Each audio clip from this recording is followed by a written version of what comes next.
धन्यवाद। Thank you, thank you, thank you, thank you, thank you, thank you.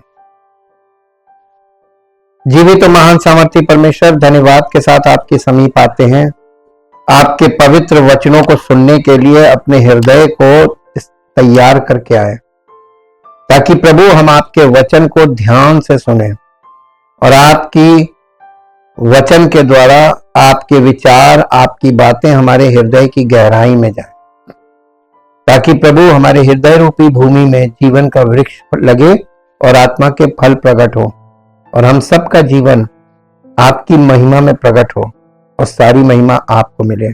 जो आपकी इच्छा और योजना है उसी के अनुरूप हमारे जीवन में हो और सारा आदर, सारी महिमा आप ही को मिले। प्रार्थना को प्रभु यीशु मसीह के पवित्र नाम से मांगते हैं, आमीन। सबको जय मसीह की। हमने जिस प्रकार हम लोगों ने कल सुना कि इस युग में जहां स्वार्थ में सब लोग हैं, तो आराधना, आज के स्वार्थी लोग आराधना कैसी पसंद करेंगे? अपनी स्वार्थ की चीजों के लिए आराधना करेंगे। क्या वे ईश्वर की आराधना कर रहे हैं? लोगों को पसंद क्यों है? उसमें कोई फल नहीं है, मिलना कुछ नहीं है। परमेश्वर लोगों के, आप आंख बंद करके किसी को भी ईश्वर मान लेंगे, परमेश्वर आपको आशीष देगा? नहीं देगा, कभी नहीं देगा। ये उसका अनादर है, आप उसका अनादर कर रहे हैं। जो ईश्वरीय नहीं है आप उसको ईश्वर मान के ईश्वर का अनादर कर रहे हैं कि नहीं कर रहे हैं? और फिर आप चाह रहे हैं कि आपको कुछ दे दे, आपकी समस्याओं को दूर कर दे। होगी? आप देखिए संसार में हर व्यक्ति, आप अकेले नहीं है। अगर आप पीड़ित हैं तो आप संसार में आप घूम कर देखिए, आप चारों तरफ देखेंगे तो सब पीड़ित हैं। वही पीड़ा जो आप में है, वही समस्या जो आपके पास है, वो सबके पास है। कहां से इसका हल मिलेगा? जिस प्रकार लोग आज ईश्वर का अनादर कर रहे हैं, अपने मन से उसकी आराधना कर रहे हैं, जबकि परमेश्वर, पहले आप परमेश्वर को जानिए और परमेश्वर को जानने के बाद आप परमेश्वर को धन्यवाद कीजिए, परमेश्वर की महिमा कीजिए। परमेश्वर के विषय में आपको जो करना है, तो आप आराधना अपने मन से कर रहे हैं या परमेश्वर की आत्मा की अगुवाई में कर रहे हैं? बस ये मन से जो कर रहे हैं ना, ये आराधना सच्ची आराधना नहीं है। लेकिन फिर भी लोग कर रहे हैं, आदत पड़ी हुई है। आपकी आदत के कारण आप परेशान हैं और आपकी आदत के कारण परमेश्वर आपसे नाराज है और आप परमेश्वर को, उसकी नाराजगी को अपने तरीके से कभी भी दूर नहीं कर पाए। आज हम इसी विषय पर अध्ययन करने जा रहे हैं कि लोग क्या कर रहे हैं जो नहीं, इस युग में ज्यादा हो रहा है। इस युग में जो हो रहा है ना, ऐसा आप हिस्ट्री में जाके देखिए कभी नहीं है। पहले लोग ईश्वर को वैसे ही मानते क्योंकि माता पिता सही थे तो उनकी संतानें सही थी। आज एक्चुअली माता पिता बिगड़ गए। अब हम आपसे एकदम उल्टी बात कर रहे हैं, माता पिता बिगड़ गए। क्या हुआ? बच्चों को शिक्षा दिला दी, खुद अशिक्षित रह गए। अब बच्चे माता पिता की बात मानेंगे कि माता पिता को बच्चों की माननी पड़ेगी? भाई वो शिक्षित हो गए, मजबूरी है ना। या तो आप शिक्षित हो या बच्चों को आपने जो शिक्षा में आगे बढ़ा दिया, अब आप बच्चों को वापस अपने उसमें, आप अशिक्षित हैं, आप जो कर रहे हैं बच्चों से कह रहे हैं ये करो, करेंगे? नहीं करेंगे। और अगर वो करेंगे तो अनादर करेंगे। ये सब कुछ हो रहा है और ये हमारे इस समय हमारी सोसाइटी में, मानव समाज में ये विकृति पैदा हो गई है कि सब लोग अपने अपने ढंग से अपने मन में एक ईश्वर गढ़ के बैठे हैं और वो किसी को भी ईश्वर मान रहे हैं, जो कि सही नहीं है। परमेश्वर को जानना बहुत जरूरी है। स्वकेंद्रित युग में, कल हम लोगों ने सुना था, स्वकेंद्रित युग में आत्मनिर्देशित उपासना, यानी पवित्र आत्मा के निर्देशन में, उसके पवित्र आत्मा की अगुवाई में उसकी आराधना करना, ये आज के युग में बहुत पॉसिबल नहीं रह गया है। आज हम इसके अध्ययन में चल रहे हैं और यूहन्ना रचित सुसमाचार उसका 16 अध्याय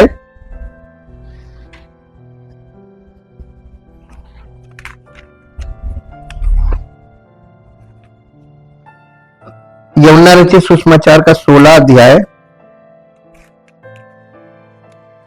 4 पद से पढ़िए। परंतु ये बातें मैंने इसलिए तुमसे कही जब ये इसलिए कही कि जब इनका समय आए स्मरण आ जाए कि तुम्हें स्मरण आ जाए कि मैंने तुमसे पहले से ही कह दिया था। अब देखिए, इसको पढ़िए, पहले पद से पढ़िए। यीशु मसीह क्या किस बात पे ये बोल रहा है? ये बातें मैंने तुमसे इसलिए कही कि तुम ठोकर ना खाओ। वे तुम्हें आराधनालयों में से निकाल देंगे। वे तुम्हें आराधनालयों में से निकाल देंगे। आराधनालय किसी भी जाति में सबके पास आराधनालय है, आराधना करने का स्थान, वहां से आपको निकाला जाएगा। अगर आपने प्रभु पर विश्वास किया तो आराधनालय से आपको निकाला जाएगा। ये यीशु मसीह पहले से बोल के गया था, निकाल देंगे। वरन वो समय आता है कि जो कोई तुम्हें मार डालेगा वो समझेगा कि मैं परमेश्वर की सेवा कर रहा हूं। यह ऐसा समय, आज वही समय तो है। आप सत्य को मानिए। देखिए, लोग आपको मारने को तैयार हैं और सोच रहे हैं ईश्वर की सेवा। ईश्वर की नहीं कर रहे हैं। ईश्वर के पुत्र के नाम से लोग नफरत करते हैं। ईश्वर की सेवा नहीं कर रहे हैं वो। ऐसा वे इसलिए करेंगे कि उन्होंने ना तो पिता को जाना और ना मुझे जानते हैं। ऐसा लोग क्यों कर रहे हैं? पिता परमेश्वर को कोई नहीं जानता। अब आपके चारों तरफ जो हैं वो लोग हैं जो परमेश्वर को नहीं जानते। ये परमेश्वर खुद बता रहा है। और उसके पुत्र प्रभु यीशु मसीह, हमारे उद्धारकर्ता प्रभु यीशु मसीह को भी नहीं जानते। जब पिता को नहीं जानते तो पुत्र को कैसे जानते? ये कंडीशन है संसार की आत्मिक कंडीशन। परंतु ये बातें मैंने तुमसे इसलिए कही कि जब इनका समय आए तो तुम्हें स्मरण आ जाए कि मैंने तुमसे पहले ही कह दिया था। ये चेलों से बात कर रहा है यीशु मसीह अपने। अब इसके बाद है पवित्र आत्मा के कार्य। क्या करेगा पवित्र आत्मा? मैंने आरंभ में तुमसे ये बातें इसलिए नहीं कही क्योंकि मैं तुम्हारे साथ था। परंतु अब मैं अपने भेजने वाले के पास जाता हूँ और तुम में से कोई मुझसे नहीं पूछता कि तू कहाँ जाता है।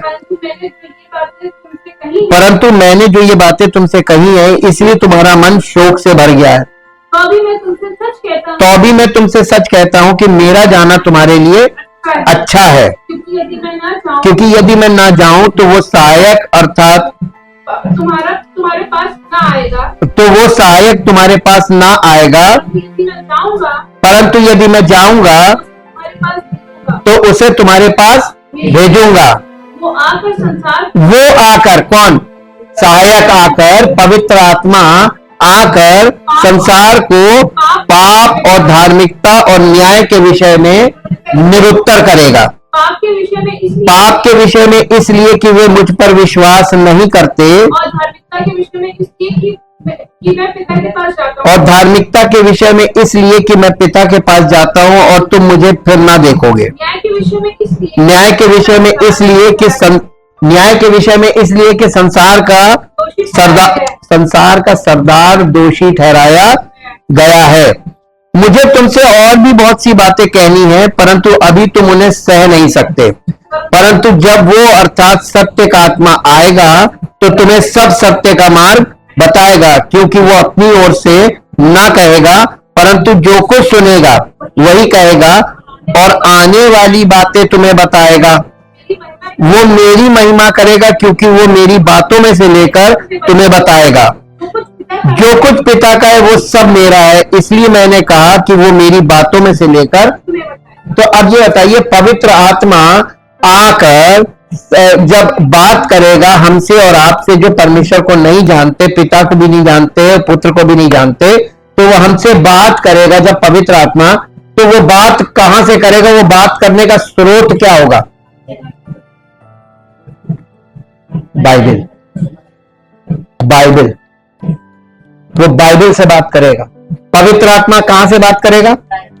अब आप ये बताइए, आजकल के लोग आंख बंद करके और वो आपसे कहते हैं कि प्रभु मुझे ये आपके बारे में ये जो इस तरीके की हरकतों में लोग फंस रहे हैं, प्रभु का आत्मा आपसे बात करेगा तो यहां से करेगा, और अगर यहां से कोई बात नहीं कर रहा है तो वो कौन है?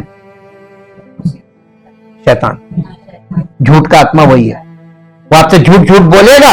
आपको आप झूठ पर विश्वास ज्यादा करते हैं, सत्य पे करते नहीं। ये तो परमेश्वर शुरू से बोल रहा है कि मनुष्य स्वार्थी है ना, तो आप अपने स्वार्थ में परमेश्वर के वचन को किनारे करके, हाँ तू बता तू क्या कर रहा, तू बता तू क्या कर रहा, उनकी सुनते हैं कि कहीं आपको कोई फेवर में, अच्छा ये करना पड़ेगा, ले पैसे, क्योंकि सब जगह पैसा मांगेंगे और आप झूठ पे पैसा खर्च कर रहे हैं। परमेश्वर आपसे प्रसन्न होगा कि नाराज होगा?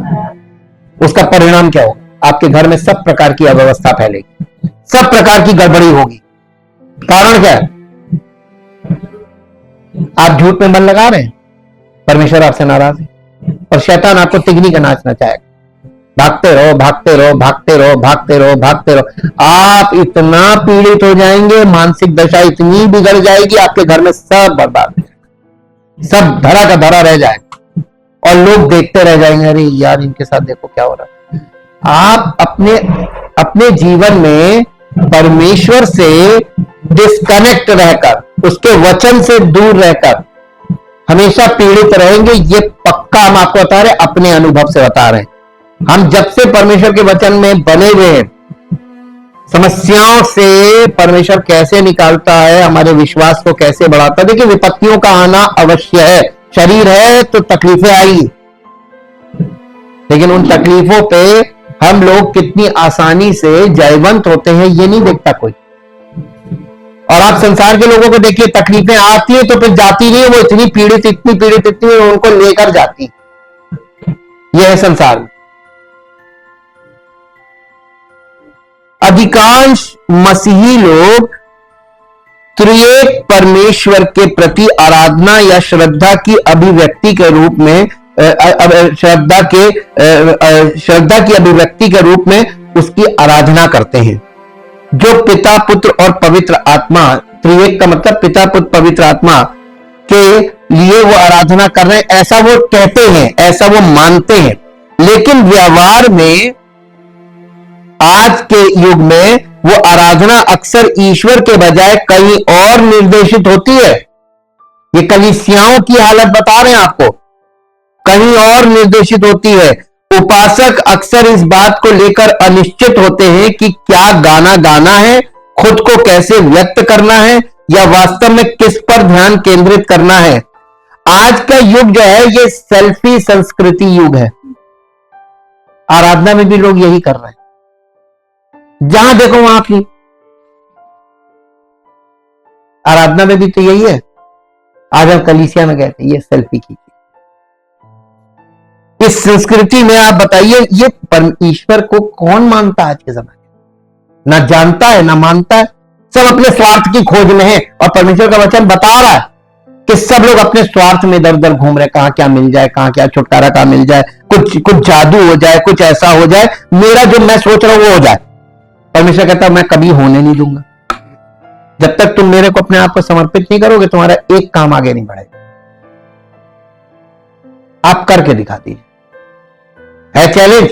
अगर आपको लगता है कि बहुत बड़ा चैलेंज है, हमसे होगा नहीं।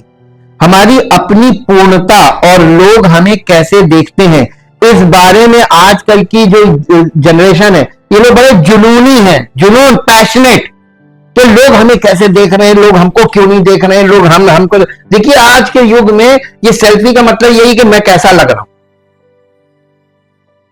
मैं रोज मेट्रो में सफर करता हूं और मैं देखता हूं कि स्कूल की लड़कियां सवेरे सवेरे सब आती हैं, सब अपना वो कैमरा ऑन करके उसमें बाल ठीक कर रही हो, ये पूरे समय। कुछ लोग तो सेल्फी खींचते रहते, पूरे हम देखते हैं यहां से वहां तक के सफर में हमारा आना जाना 4 बार होता है, और हम यही देखते हैं कि लोग कितना मोबाइल लिए हर समय अपने आप को देखना, अपने आप को देखना, मैं कैसे लग रहा हूं, मैं कैसे लग।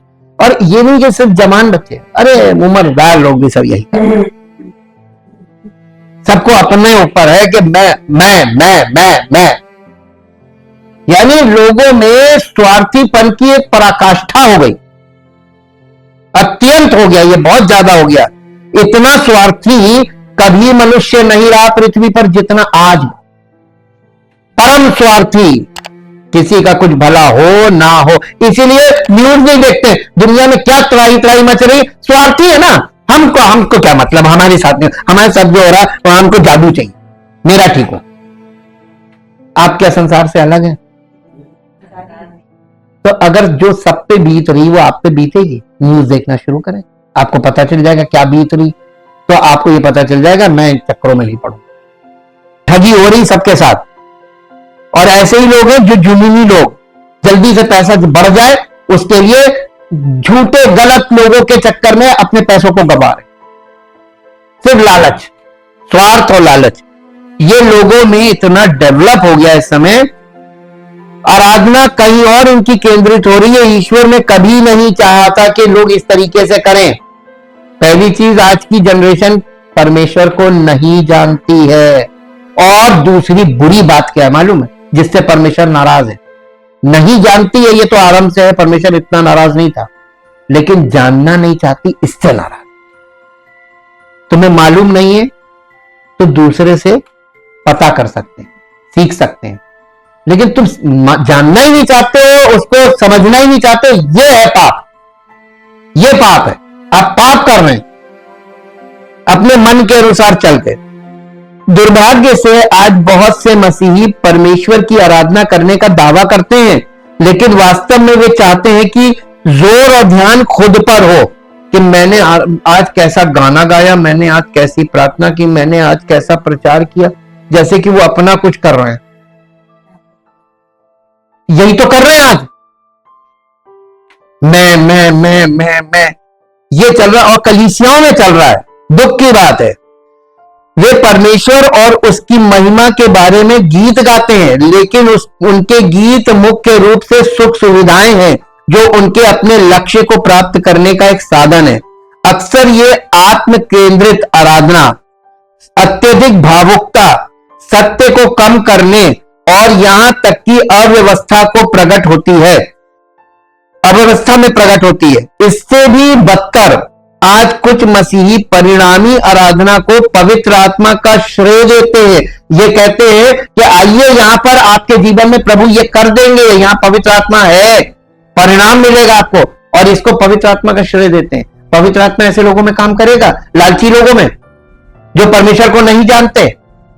परमेश्वर का काम पहला शुरू होता है बॉर्न अगेन से, यानी आपके आत्मा में परमेश्वर के विषय की जागृति हो, कि आप उसके वचन को समझे। परमेश्वर सबसे पहले आपके वचन से तो आपका संपर्क करेगा।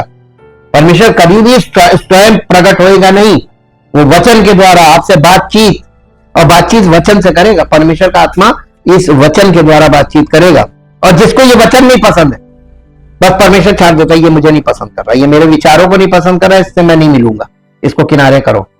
ये है सच्चाई, बता रहे हैं आपको, ये इसका सार बता रहे हैं। हम समझ चुके हैं, इसलिए हम आपको बता रहे हैं। इसलिए विश्वासियों के रूप में हमारे लिए सवाल यह है, आत्म केंद्रित युग में आत्मा निर्देशित आराधना कैसे दिखती है? कैसी दिखती है? हम अपने पूरे अस्तित्व के साथ परमेश्वर की आराधना कैसे करें? जैसे पूरे मन से, पूरे दिल से, पूरे दिमाग से, पूरी शक्ति से हम परमेश्वर की आराधना कैसे करें? कोई नहीं कर रहा है, सब अपने स्वार्थ की खोज में लगे हुए। ऐसे समय में जब व्यापक तरीके से बड़ी बड़ी कलीसियाएं खुली हुई, बड़ी बड़ी कलीसियाएं, बहुत बड़े मेगा चर्चेस चल रहे हैं, और वहां पर भी आप देखेंगे तो वहां ऐसा लगता है कि लोग परमेश्वर से ज्यादा खुद में रुचि रखते हैं। सब स्वयं पर, मैं कैसा लग रहा हूं, मैंने कैसा गीत गाया, मैंने कैसा प्रचार किया, मैंने कैसा ये किया, मैंने प्रेजाइड किया तो कैसा किया, सब अपने ऊपर केंद्रित, सेल्फ यानी स्व केंद्रित। परमेश्वर पर किसी की रुचि नहीं। केंद्र बिंदु परमेश्वर की महिमा होनी चाहिए, वो नहीं है। केंद्र बिंदु के मैं कैसा लगा। बाइबल सिखाती है कि सच्ची और झूठी उपासना, दोनों प्रकार की उपासना होती है, यानी आराधना दो प्रकार की है बाइबल के अनुसार, एक सच्ची और एक झूठी। कौन सी चल रही है? सच्ची को तो आप सत्य परमेश्वर का वचन है। जब आप परमेश्वर के वचन के आधार पर आराधना करते हैं, पहले सीखना पड़ेगा, ये आती नहीं किसी को, क्या करना किसी को नहीं मालूम। कलीसिया में लोगों को पवित्र आत्मा ये सिखाता है कि परम पिता परमेश्वर तुमसे क्या चाहता है, किस प्रकार का व्यवहार चाहता है, तुम्हारे विचार कैसे होने चाहिए। अपने विचारों को शुद्ध करो वचन के द्वारा। और अगर आप वचन से नफरत करते हैं, आप पसंद नहीं करते, तो इसका मतलब आप अपने विचार शुद्ध नहीं करना चाहते। सभी उपासनाएं परमेश्वर को स्वीकार्य नहीं है। यानी जितनी दुनिया में लोग उपासना कर रहे हैं ना, प्रार्थनाएं कर रहे हैं, सब कुछ कर रहे हैं, वो परमेश्वर ग्रहण नहीं करता। उसको ग्रहण है ही नहीं, क्योंकि वो परमेश्वर की इच्छा के बगैर है। वो अपनी स्वार्थ के लिए कर रहे हैं। परमेश्वर स्वार्थी लोगों से बिल्कुल संपर्क नहीं करता। तो स्वार्थी को तो मिटाना मांग रहा है, क्योंकि स्वार्थी लोगों के कारण आज इस पूरे संसार में जो त्राही त्राही मच रही है, ये स्वार्थी लोगों के कारण है। आज अमीर तो बहुत अमीर, गरीब तो बिल्कुल गरीब, ये स्वार्थी के कारण। स्वार्थी लोग हैं, जिसको जितना मिल रहा है वो अपना समेट ले रहा है, बाकियों को मिले या ना मिले। अब बताइए आपको, हम लोग जब मिलकर रहेंगे, सब लोग मिलकर बांट बांट के खाएंगे। यानी किसान जैसे खेती कर रहा है, तो किसान अपने लिए नहीं कर रहा है। पता नहीं कहां तक उसका अनाज जाता है। हम लोग खा रहे हैं, हम लोग खरीद के खा रहे हैं कि नहीं खा रहे हैं। अगर किसान स्वार्थी हो जाए, हम नहीं देंगे, हम सड़ा देंगे सब, तब आप कहां से खाओगे। आप सोचिए ना कि एक दूसरे पर कैसे परमेश्वर ने हमको निर्भरता में बनाया है। और हम अगर स्वार्थी, हमारे पास कोई चीज है, उसमें हम स्वार्थी हो जाए, नहीं देंगे। मान लीजिए जिनके पास दूध हो रहा है, वो कहे हम दूध किसी को नहीं देंगे, हमारे बच्चे पिएंगे, जो बचेगा हम फेंक देंगे। तो आप सिंथेटिक दूध पी लीजिएगा, जो आपको तमाम तरीके के रोग देगा। कभी सोचा है? सब्जी वाले कहे हम सब्जी नहीं देंगे, बेचेंगे नहीं, हम अपने लिए उगा रहे हैं, तो आपको कहां से मिलेगी? वही फल का हाल है। हर चीज हम लोगों को दूसरों से मिल रही है, तो हमें परमेश्वर का धन्यवाद करना चाहिए। अगर सारे लोग स्वार्थी हो जाएं, तो फिर आप अपनी दुनिया अलग कहां से बसाएंगे? अपना खेत लो, अपने बाग लो, अपनी सब चीज, अपनी चीनी मिल अपनी लो, सब कुछ अपना लो।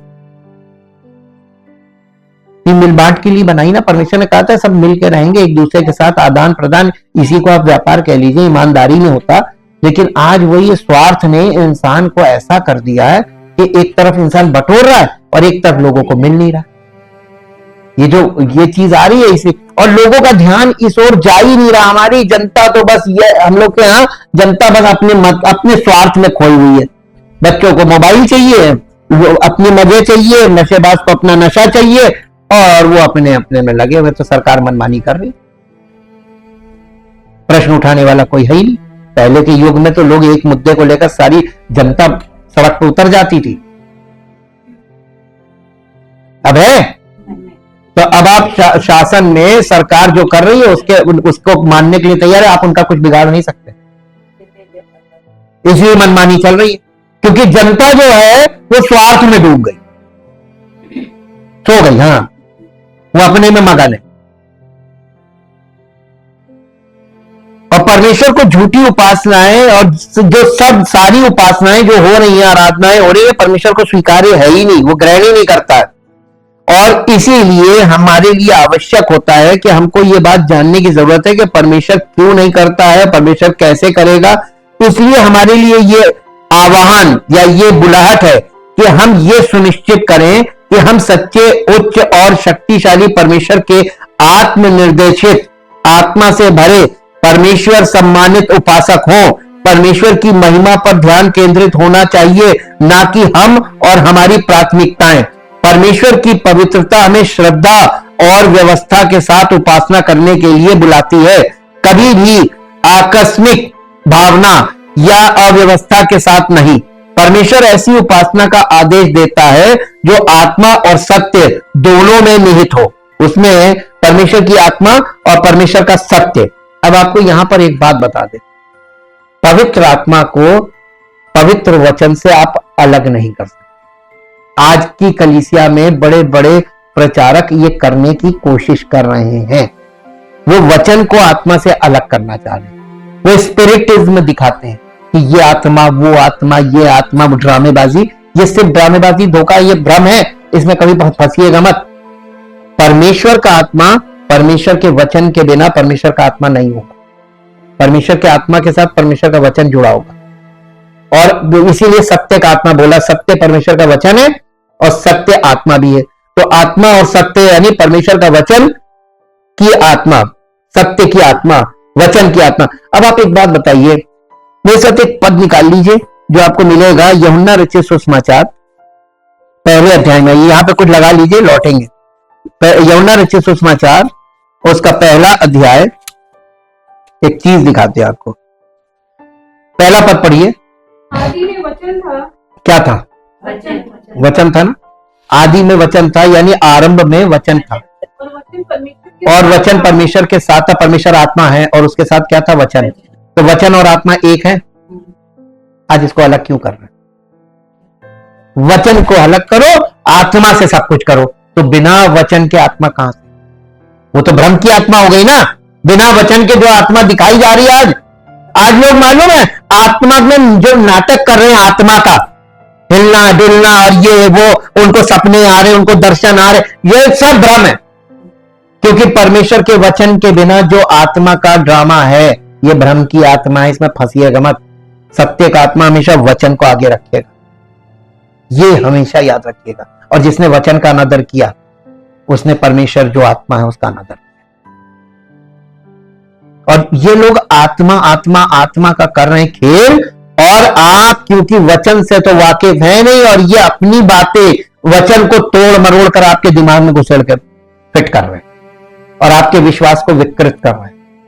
परमेश्वर की पहचान को भी बिगाड़ रहे हैं, परमेश्वर की महिमा को भी बिगाड़ रहे हैं, परमेश्वर की योजना को भी बिगाड़ रहे हैं, परमेश्वर की कलीसिया को भी खराब कर रहे हैं। प्रदूषण फैल रहा है जी। और वचन परमेश्वर था, और वचन ही परमेश्वर था। परमेश्वर आत्मा है और परमेश्वर वचन है। अब बताइए, यही आदि में परमेश्वर के साथ था। सब कुछ उसी के द्वारा उत्पन्न, वचन के द्वारा, परमेश्वर के वचन के द्वारा ये सृष्टि बनी है। अब आप देखिए कि सब कुछ उसी में था, और जो कुछ उत्पन्न हुआ, हाँ जो कुछ। इसके बाद इसका 14 पद पढ़िए,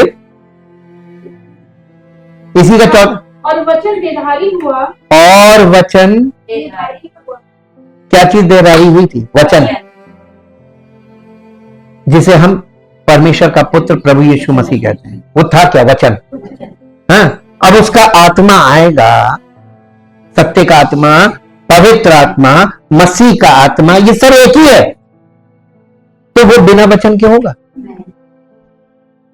तो आजकल की कलीसियाओं में वचन तो किनारे कर दिया, आत्मा का खेल चल रहा है। आत्मा में गा रहे हैं, आत्मा में डांस कर रहे हैं। ये कौन सी आत्मा में डांस कर रहे हैं? ये अपने आप को खुश करने के लिए अपने आप को लोगों के सामने प्रदर्शित कर रहे हैं कि देखो मैं कैसा कर सकता हूं। आप एक कॉमन सेंस से सोचिए कि आप परमेश्वर को नहीं जानते, कभी आपने नहीं देखा। ये संभव भी नहीं है कि आप अचानक से परमेश्वर को देख लें, और अगर वो प्रकट भी हो जाए तो आप उसे भूत कहेंगे, परमेश्वर नहीं कहेंगे। ये बाइबल इसका प्रमाण देती है। यीशु मसीह जब जी उठने के बाद प्रकट हुआ, तो चेले नाव पे थे और वो पानी पर चल कर आ रहा था, तो पतरस कहने लगा भूत, क्योंकि यीशु मसीह की डेथ हो चुकी थी। कहने लगा भूत, उसने कहा नहीं मैं हूं। फिर उसने अपने आप को उनके साथ बैठकर मछली खाई, प्रमाण दिया है।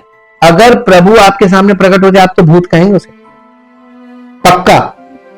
और शैतान प्रकट हो जाए तो आप उसको ईश्वर कहेंगे, ये भी बाइबल बताती। पौलुस कहता है कि शैतान आप भी ज्योतिर्मय स्वर्गदूत का सा रूप धारण करता है, इसलिए कभी धोखा मत खाना। काय में तो आप बिना वचन की जानकारी के आप कैसे पहचानेंगे? आप शैतान को ईश्वर कहेंगे और ईश्वर को शैतान बोलेंगे या भूत बोलेंगे। ये बाइबल प्रमाणित कर रही। तो अब आप बताइए परमेश्वर को कैसे जानेंगे? वो आपके सामने प्रकट हो भी नहीं सकता, हो गया तो आप उसे पहचानेंगे नहीं। तो पहले वो वचन से वाकिफ कराता है। जब आप वचन से पूरी तरीके से परिचित हो जाते हैं, एक एक कोना आपको समझ जाता है, उसका स्वभाव भी समझ में आ गया, कहां वो मिल सकता है कहां नहीं मिल सकता, वो क्या बातें करेगा, वो हमसे क्या चाहता है, और वो किस बात से खुश होता, किस बात से नाराज होता, किस बात से क्रोधित होता, सारा वचन आपको बताएगा। ये पवित्र आत्मा यही काम करता है। जब हम सारी बातें, जानकारी हमारी स्पष्ट हो जाती है परमेश्वर के विषय, तब परमेश्वर वो लोग जो परमेश्वर से वास्तव में प्रेम करते हैं उनके सामने प्रकट, सबके सामने नहीं, क्योंकि वो छटनी कर, ये वचन से ही छटनी होगी। इसीलिए कलीसिया में सबसे इंपॉर्टेंट चीज क्या है? वचन। सबसे ज्यादा गंभीरता किस बात में होनी चाहिए? वचन में। ये गीत भजन कीर्तन ये सब ये बहुत बाद में आया, पहली सदी कलीसिया में ये सब नहीं था। और इन चीजों के आने से वचन का अनादर शुरू हो गया, क्योंकि परफॉर्मेंस शुरू हो गया ना, तब प्रदर्शन करने लगे, गीत और संगीत से प्रदर्शन करने लगे। अन्य जातियों में भी तो गीत और संगीत ही है, वचन नाम की कोई चीज है नहीं। तो बिना वचन के आप परमेश्वर को कैसे जाने? वचन देहधारी हुआ और हमारे बीच में डेरा किया। हाँ, हमारे बीच में डेरा किया, तो वो परमेश्वर का पुत्र था, वो वचन था, वचन देहधारी हुआ। और वचन के आधार पर यह देखिए, पुराना नियम जिसे हम कहते हैं परमेश्वर का वचन, वर्ड ऑफ गॉड, वो प्रभु यीशु मसीह में देहधारी हुआ, यानी उसने उन वचनों को पूरा किया मानव रूप में प्रकट होकर। यह था वचन।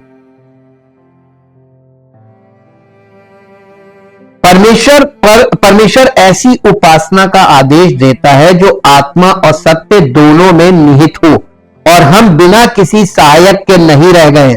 पवित्र आत्मा सभी सच्चे विश्वासियों के भीतर वास कर रहा है, निर्माण कर रहा है, सुरक्षा कर रहा है, शिक्षा दे रहा है और मार्गदर्शन कर रहा है। वो परमेश्वर की महिमा के लिए हमारे माध्यम से अपना कार्य पूरा करेगा। इस बात को ध्यान में रखते हुए आत्म केंद्रित युग में आत्मा द्वारा निर्देशित उपासना की क्या विशेषता होगी? आत्मा द्वारा निर्देशित आराधना पवित्र आत्मा द्वारा नियंत्रित होती है, वह मनुष्य के द्वारा नियंत्रित नहीं होती है, और वो शरीर के द्वारा नियंत्रित भी नहीं होती, यानी हम शरीर से कुछ नहीं कर सकते। और परंतु मैंने ये बातें तुमसे इसलिए कही हैं कि जब उनका समय आए तो तुम्हें स्मरण आए कि मैंने ये बातें तुमसे कह दी थी। मैंने ये बातें तुमसे आरंभ में इसलिए नहीं कही क्योंकि मैं तुम्हारे साथ था, परंतु अब मैं उसके पास जाता हूं जिसने मुझे भेजा है, और तुम में से कोई मुझसे ये नहीं पूछता कि तू कहां जाता है। परंतु मैंने ये बातें तुमसे कही हैं, इसलिए तुम्हारा मन शोक से भर गया है। तो भी मैं तुमसे सच कहता हूं, मेरा जाना तुम्हारे लिए अच्छा है, क्योंकि यदि मैं न जाऊं तो वो सहायक तुम्हारे पास ना आएगा, परंतु यदि मैं जाऊंगा तो उसे तुम्हारे पास भेज दूंगा। मसीह के स्वर्ग में चढ़ने से पहले उसने वादा किया था कि वो अपनी आत्मा भेजेगा। यीशु ने कहा कि पवित्र आत्मा हमारा सहायक होगा, और नया नियम कई स्थानों पर बताता है कि आत्मा हमारी कैसे मदद करता है। आत्मा के कार्य का एक मुख्य पहलू यह है कि वो हमारी आराधना को संभव बनाता है। यीशु मसीह के व्यक्तित्व और कार्य के माध्यम से परमेश्वर के साथ संगति का आनंद लेते हैं, लेकिन ये एक आत्मा में होता है, सब अलग अलग आत्मा में नहीं होगी, जब तक सब आप कलीसिया के सब लोग एक आत्मा में ना हो, यानी मसीह की आत्मा में। और वो कैसे होंगे? वचन, जब तक सबके दिल में वचन स्पष्ट ना हो। इफिसियों की पत्री 2 अध्याय, इफिसियों की पत्री 2 अध्याय, इफिसियों 2 अध्याय और 2 अध्याय का 18 पद पढ़िए। क्योंकि उसी के द्वारा हम दोनों की कौन? मसीही, यहूदी और अन्य जाति, है ना। यानी कह लीजिए कि अब हम ये भी कह सकते हैं कि यहूदी और गैर यहूदी। हम लोग कौन है? गैर यहूदी, नॉन ज्यू। यानी उसी एक आत्मा में, यानी परमेश्वर के साथ एक आत्मा में। जिस आत्मा से परमेश्वर का आत्मा यहूदियों की अगुवाई कर रहा है, उसी आत्मा से परमेश्वर का आत्मा अन्य जातियों की भी अगुवाई करेगा, ताकि दोनों उस ईश्वर तक पहुंच जाएं।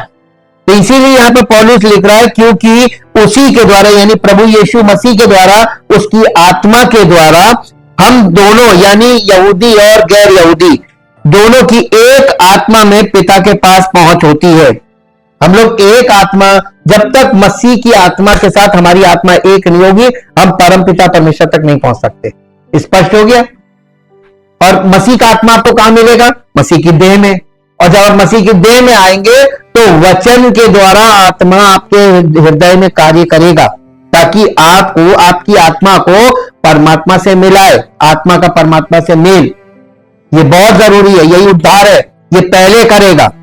बाद में इफिसियों में पौलुस समझाता है कि पवित्र आत्मा द्वारा निर्देशित आराधना की विशेषता क्या होगी।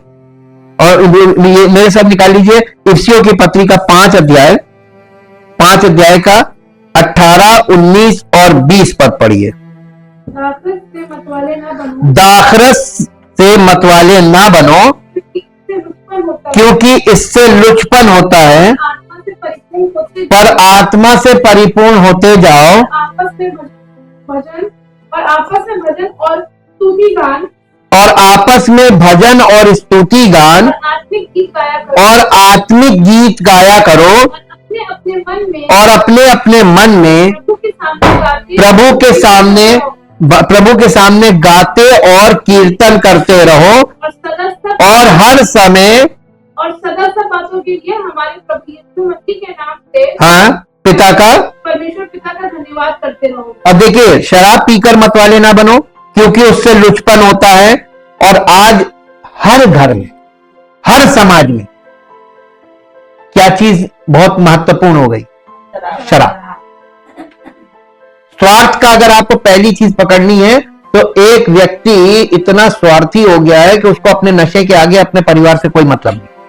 किसी से प्यार नहीं करता, वो अपने नशे से प्यार करता है। वो इनकार कर देगा, मुझे नशा दो, मुझे और कुछ नहीं चाहिए। ये परमेश्वर के वचन में पहले से ये चीजें प्राचीन काल से लिखी हुई। परमेश्वर को मालूम था ये युग आएगा जो आज है। इस युग के लिए शराब पीकर मतवाले मत बनो, क्योंकि उससे लुचपन होता है, पर आत्मा से, परमेश्वर की आत्मा से परिपूर्ण होते जाओ, एक दूसरे से प्रार्थना करते हुए भजन और स्तुति गान और आत्मिक गीत गाते रहो, और अपने मन से प्रभु के लिए गीत गाते और कीर्तन करते रहो। मन से कोई नहीं गाता। आज यहां सब लोग गाते हैं ना, जो संडे को, वो सब मुंह से गाते हैं, मन से कोई नहीं गाता। और हर समय हर बात में हमारे प्रभु यीशु मसीह के नाम से परमेश्वर पिता का धन्यवाद करते रहो। नशे की हालत में जो नियंत्रण से बाहर है, पौलुस चाहता है कि विश्वासी पवित्र आत्मा के प्रभाव में रहे। मूर्ति पूजक पूजा जो है वो नियंत्रण से बाहर होती है। वो जो पूजा करने वाला ना, उसके नियंत्रण में कुछ नहीं होता। मूर्ति पूजा स्वयं को महिमा मंडित करती है, यानी मूर्ति पूजक की जो पूजा है वो मूर्ति पूजा करने वाले को महिमा मंडित करती है, ईश्वर को नहीं करती। और इसीलिए लोग, बड़े बड़े लोग जाकर करके दिखाते हैं ताकि लोग वैसे ही करें, अपने आप को बड़ा दिखाने के। ये होता है।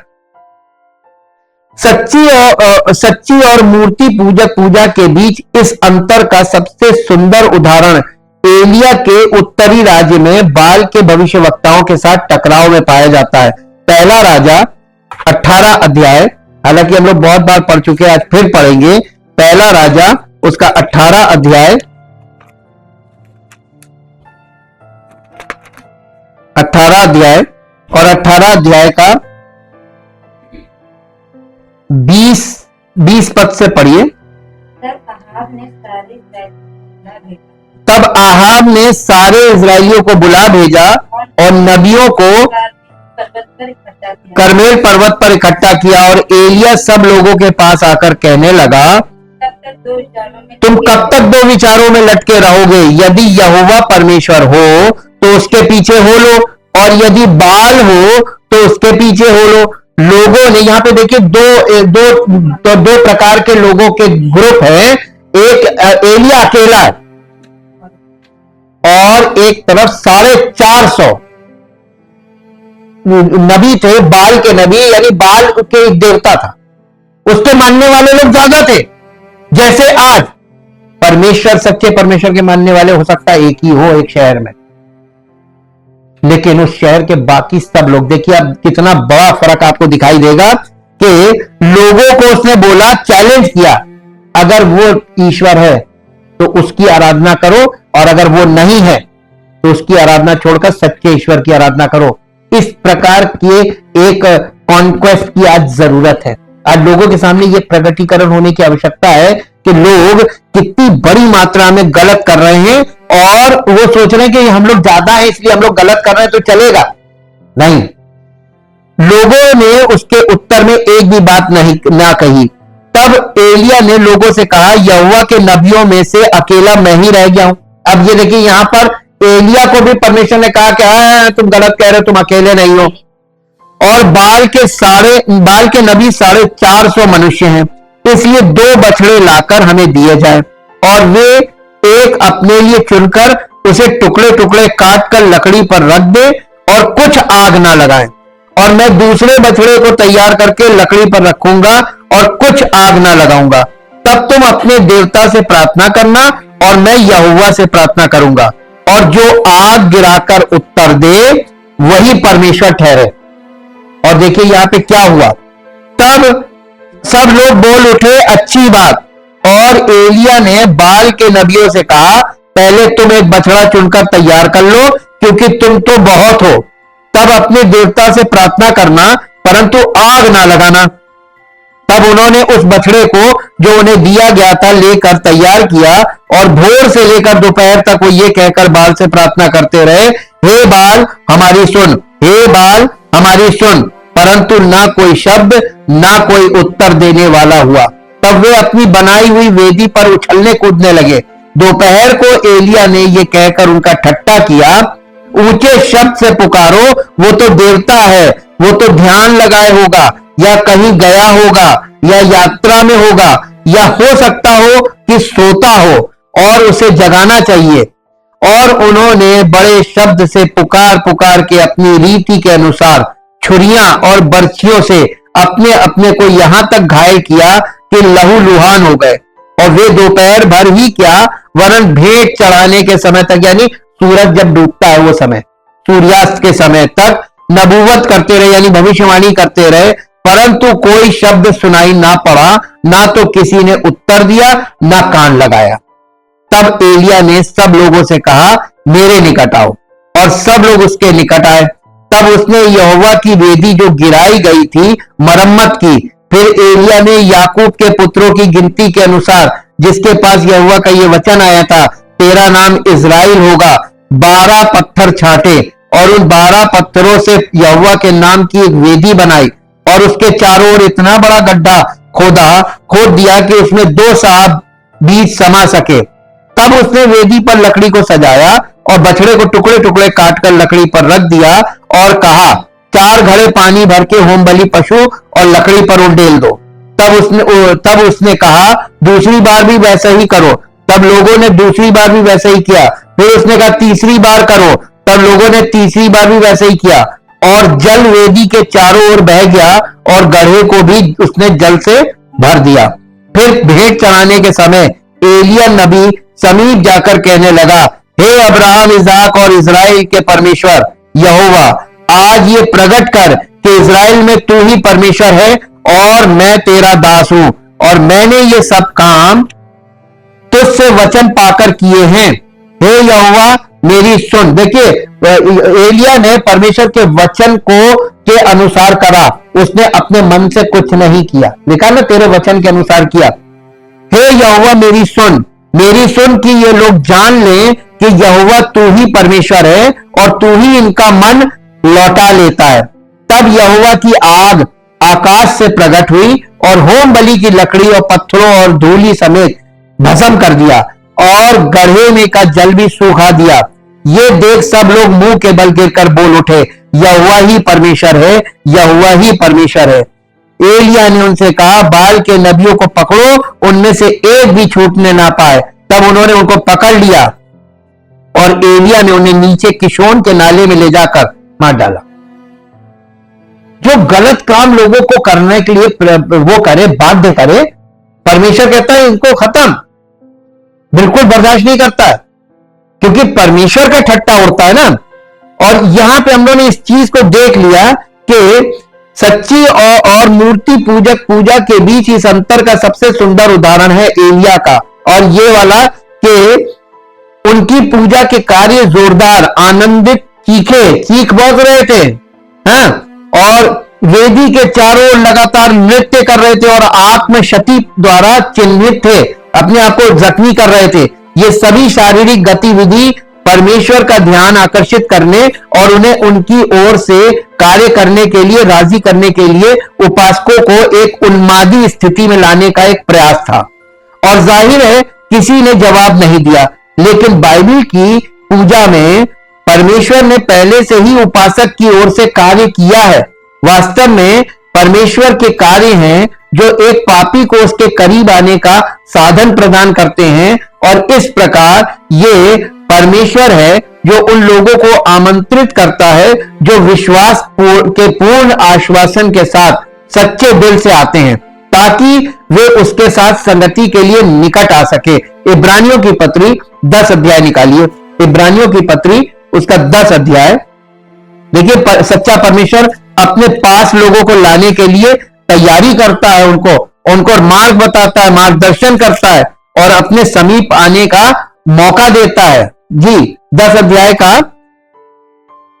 इब्रानियों 10 अध्याय का 22 पद पढ़िए।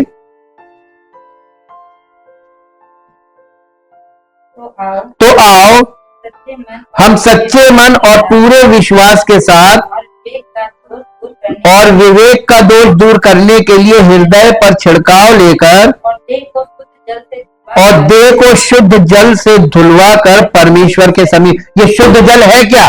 परमेश्वर का वचन। आपके हृदय को परमेश्वर के वचन से धुलना है। तो जब आप वचन सुनना ही नहीं पसंद करते तो धुले कैसे? हृदय कैसे शुद्ध होगा? वचन आपको पसंद नहीं है। इसलिए बाइबल आधारित आराधना परमेश्वर का ध्यान आकर्षित करने, आत्मा को बुलाने या आराधकों को परमेश्वर की उपस्थिति में ले जाने का प्रयास नहीं है, अपितु बाइबल आधारित आराधना उस कार्य के प्रति प्रतिक्रिया है जिसे परमेश्वर ने पहले से ही छुटकारा पाए हुए आराधकों के लिए कर दिया। और आत्मा नियंत्रित आराधना के माध्यम से विश्वासी प्रभु के प्रति अपने ज्ञान और प्रेम में आगे बढ़ते हैं। पौलुस पहला कुरिन्थियों 14 अध्याय में आत्मा द्वारा निर्देशित आराधना के इस पहलू को संबोधित करता है। जाहिर है कुरिन्थियों की कलीसिया में मसीहों को भी समकालीन मसीहों की तरह ही आराधना में पवित्र आत्मा के कार्य के बारे में असाधारण अनुभव होने की अपेक्षाएं थी। फिर भी पौलुस उनकी अपेक्षाओं को सही करते हुए इस बात पर जोर देता है कि भले ही पवित्र आत्मा आराधना में असाधारण तरीके से काम करता हो, जैसे कि अन्य भाषा या भविष्यवाणी के साथ, परमेश्वर भ्रम का परमेश्वर नहीं है। दूसरे शब्दों में भ्रम का मतलब होता अव्यवस्था। परमेश्वर अव्यवस्था का परमेश्वर नहीं है, लेकिन शांति का परमेश्वर है। यहां पौलुस का तर्क ये प्रतीत होता है कि पवित्र आत्मा से चमत्कारी तरीकों से काम करने की अपेक्षा करने के संदर्भ में भी, जबकि भ्रम और अव्यवस्था इस बात के प्रमाण है कि वो काम नहीं कर रहा है। इस आधार पर पौलुस आराधना सेवा में व्यवस्था के लिए स्पष्ट सिद्धांत प्रदान करता है जो पवित्र आत्मा द्वारा चमत्कारी उपहार दिए जाने के साथ पूरी तरह से संगत हैं।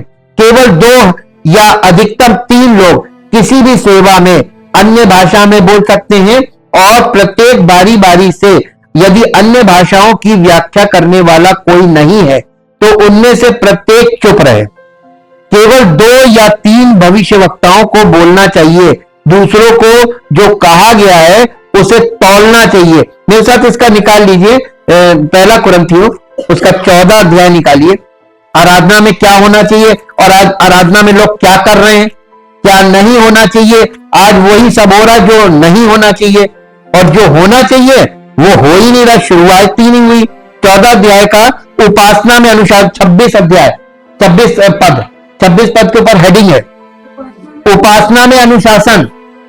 कलीसिया में ये क्या होना चाहिए, बहुत ध्यान से सुनिएगा। इसलिए भाइयों क्या करना चाहिए, जब तुम इकट्ठे होते हो तो हर एक के हृदय में भजन या उपदेश या अन्य भाषा या प्रकाश या अन्य भाषा का अर्थ बताना रहता है। सब कुछ आत्मिक उन्नति के लिए होना चाहिए। काय के लिए होना चाहिए? कि अपने आप के प्रदर्शन के लिए। देखो मैं कितना अधिक जानता हूं, अपना प्रदर्शन करें, मैं कितना बड़ा विश्वासी हूं। अरे अधिकतर लोग यही कर रहे हैं, अपने आप को बहुत दिखावा करते हैं। कि हम ये करते हैं, मैंने ये किया, मैं ऐसे करता हूं, मैं ऐसे, ये नहीं करना है। और कलीसिया के लोगों को जो पवित्र आत्मा के अधीन किए गए हैं, शिक्षक के अधीन किए गए हैं कि वो सीखें, उन लोगों को खड़े होकर बड़ी बड़ी बातें कभी नहीं करनी चाहिए। ये परमेश्वर की उपस्थिति का स्थान है। आप अपने आप को ऊपर उठाते हैं, ये सेल्फ प्रमोशन, ये एक पाप है।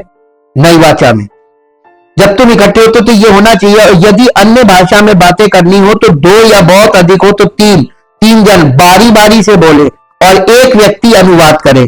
परंतु यदि अनुवाद करने वाला ना हो तो अन्य भाषा बोलने वाला कलीसिया में शांत रहे और अपने मन से और परमेश्वर से बातें करे।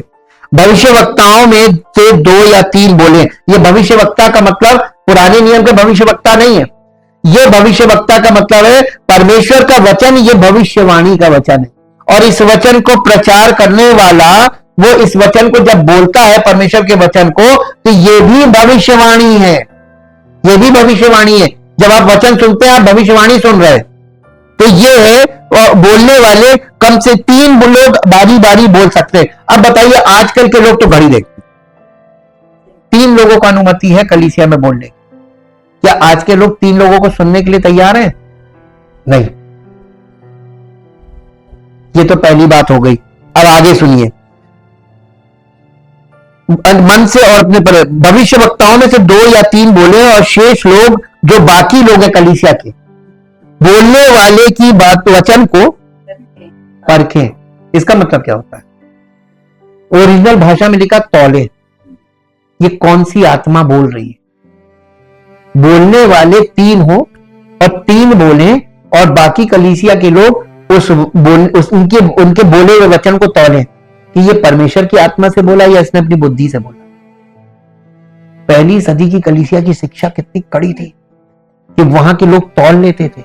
और आजकल के तो एकदम वो है, एकदम अंधभक्त, आंखें भी बंद है, कान भी बंद है, जी जी जी जी जी जी, ये वाले। इसलिए समस्या है, इसलिए झूठे प्रचारकों का युग चल रहा है।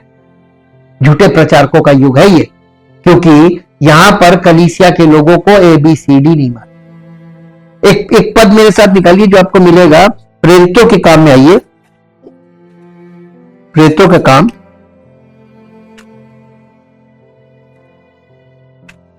और उसका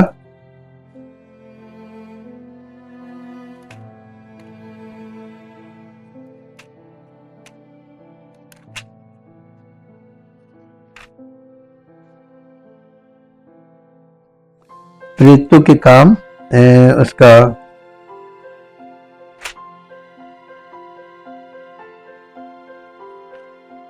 हाँ, प्रेरितों के काम, उसका 17 अध्याय निकालिए। 17 अध्याय का 10 और 11 पद पढ़िए। भाइयों ने तुरंत रात ही रात पौलुस और सीलास को बीरिया भेज दिया। वे वहां पहुंचकर यहूदियों के आराधनालयों में गए। वे वहां पहुंचकर यहूदियों के आराधनालय में गए। ये लोग तो थिस्सलुनीकी के यहूदियों से भले थे और उन्होंने बड़ी लालसा से वचन ग्रहण किया और प्रतिदिन पवित्र शास्त्रों में ढूंढते रहे। कब? प्रतिदिन, रोज। मालूम है, ऐसे प्रेरितों के समय में उनके, यानी इतना पौलुस की टीचिंग इतनी अच्छी सिखाता था कि वो लोग क्या करते थे, प्रतिदिन वचन से पवित्र शास्त्रों में ढूंढते रहे कि ये बातें यूं ही है कि नहीं। वो पुराना नियम था, उस समय बाइबल पूरी कंप्लीट, नया नियम कंप्लीट नहीं था। तो वो लोग वचन को खोल के और ये चेक करते थे कि ये जो बोल रहा है कि वचन के आधार पर बोल रहा है या अपने मन से बोल रहा है। ये थी आत्मा निर्देशित आराधना। आज क्या चल रही? आप तो संबंध में नहीं, खुला दरबार, जो चाहो लोगों को बता दो। हम लोगों को इन सब बातों को समझना आना चाहिए। इतने समय से जब चल रही है स्टडी, तो अब तक इतना तो होशियार हो ही जाना चाहिए ना कि क्या चल रहा है। और इसीलिए यहां पर इन बातों का हम लोग, और उन्हें एक बार में ऐसा करना चाहिए पवित्र आत्मा से मंडली में छा जाने की अपेक्षा करने से दूर, जिससे उपासक उसकी उपस्थिति से अभिभूत हो जाएं। भविष्यवक्ताओं की आत्माएं भविष्यवक्ताओं के अधीन है। 14 अध्याय 1 कुरिन्थियों 14 अध्याय का 32 पद पढ़िए। 1 कुरिन्थियों 14 अध्याय 32 पद। कोई आत्मा में भटक नहीं सकता, मालूम क्यों? और भविष्यवक्ताओं की आत्मा, और भविष्य यानी प्रचारक की आत्मा, भविष्यवक्ताओं के वश में है। हाँ, यानी प्रचारक के वश में होती है। उसकी आत्मा उसके वश में अगर नहीं है तो पवित्र आत्मा काम नहीं कर सकता। आप आत्मा में कभी वो नहीं हो सकते। और इसीलिए यहां पर इन सब बातों को बताया, पवित्र आत्मा से मंडली में छा जाने की अपेक्षा करने से दूर, जिससे उपासक उसकी उपस्थिति से अभिभूत हो जाए। अब भविष्यवक्ताओं की आत्माएं भविष्यवक्ताओं के अधीन है। पवित्र आत्मा को बुझाने से दूर सामूहिक आराधना के भीतर व्यवस्था ठीक उसी तरह है जैसे पवित्र आत्मा काम करता है, ये इच्छा करते हुए कि सभी सीखें और सभी प्रोत्साहित हों। इस प्रकार सामूहिक आराधना में ठीक इसी प्रकार परमेश्वर का पवित्र आत्मा काम करता है। और सामूहिक आराधना का उद्देश्य शिष्य उपासकों का निर्माण करना है, जो उचित रूप से परमेश्वर को परमेश्वर के लिए अपने उनके जीवन में परमेश्वर की महिमा प्रकट हो। सभी काम सभ्यता और क्रम से किए जाएं। कुछ मसीही हैं जो सोचते हैं कि जब तक आप इसे असाधारण तरीकों से प्रकट नहीं करते, तब तक आपको आत्मा से भरी, आत्मा से सशक्त आराधना का अनुभव नहीं हुआ है। और वे अपनी भावुकता और अपनी अराजकता का बचाव करते हुए कहेंगे, तुम परमेश्वर को एक डब्बे में बंद रखने की हिम्मत मत करो, यानी परमेश्वर को सीमित करने की कोशिश मत करो, आत्मा को मत बुझाओ। वास्तव में वे आत्मा और वचन को अलग कर रहे होते हैं। जैसे कि मसीह पवित्र आत्मा को वचन से बांधने की कोशिश कर रहा है और आत्मा बस मुक्त होने और खुद को व्यक्त करने की कोशिश कर रही है। ये परमेश्वर के तीनों जो वो है, पिता पुत्र पवित्र आत्मा, इनके बीच एकता का लोग मजाक उड़ा रहे हैं, अलग अलग करके। आत्मा अलग कर रहे हैं, पिता अलग कर रहे हैं, पुत्र अलग कर रहे हैं, पवित्र आत्मा अलग कर रहे हैं। विशेष रूप से एक विश्वासी को भरने का पवित्र आत्मा का कार्य पौलुस के लेखन में मसीह के वचन के साथ एक मसीह के भीतर भरपूर रूप से निवास करने के समानांतर है। मेरे साथ एक पद निकालिए, इफिसियों की पत्री 5 अध्याय, इफिसियों की पत्री 5 अध्याय और उसका 19 पद पढ़िए। 5 अध्याय का 19, इफिसियों 5 अध्याय और उसका 19 पद। और आपस में भजन और स्तुति गान और आत्मिक गीत गाया करो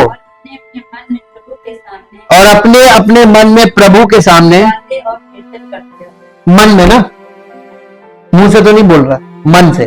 तो मन में जब आप परमेश्वर की उपस्थिति में आते हैं तो आपको क्या करना चाहिए, यह बताया जा रहा है। इसके बाद एक और पद पढ़िए, कुलस्सियों की पत्री 3 अध्याय उसका 16 पद। कुलस्सियों 3 अध्याय, मसीह के वचन को अपने हृदय में अधिकाई से, यानी ज्यादा से ज्यादा वचन तुम्हारे दिल में भर जाए, हृदय में बसने दो। और सिद्ध ज्ञान सहित एक दूसरे को सिखाओ और चिताओ। आपने जो चीज वचन जो आपके अंदर भर गया, तब आप दूसरे को उस वचन के आधार पर सिखा सकते हैं। सिद्ध ज्ञान यानी आपने उस वचन को पालन किया और उसका परिणाम आपको मिला। अब आप दूसरे को यह कह सकते हैं कि तुम ऐसा करोगे तो तुम्हें यह मिलेगा। इसे कहते हैं सिद्ध ज्ञान। आज क्या कर रहे हैं, ना मानते हैं और सामने वाले को समझाते हैं कि तुम ऐसा करो, तो कभी प्रभाव नहीं होगा, कभी वो मानेगा नहीं, कभी उसका रिजल्ट वो प्राप्त नहीं करेगा, क्योंकि आप बिना अनुभव के उसको बता रहे हैं। इस प्रकार विश्वासियों को उम्मीद करनी चाहिए कि पवित्र आत्मा आज मुख्य रूप से अपने वचन के माध्यम से काम करेगा और वो कभी भी अपने वचन के विपरीत कार्य नहीं करेगा। आत्मा द्वारा निर्देशित आराधना की अभिव्यक्तियां कभी भी परमेश्वर के वचन से अलग नहीं होगी और नहीं होती है। तो वचन और आत्मा को अलग नहीं करता। आत्मा से भरने का मतलब है वचन से भर, स्पष्ट। और आप जितना वचन से भरेंगे उतना पर पवित्र आत्मा से भरेंगे। यह है भरने का मतलब।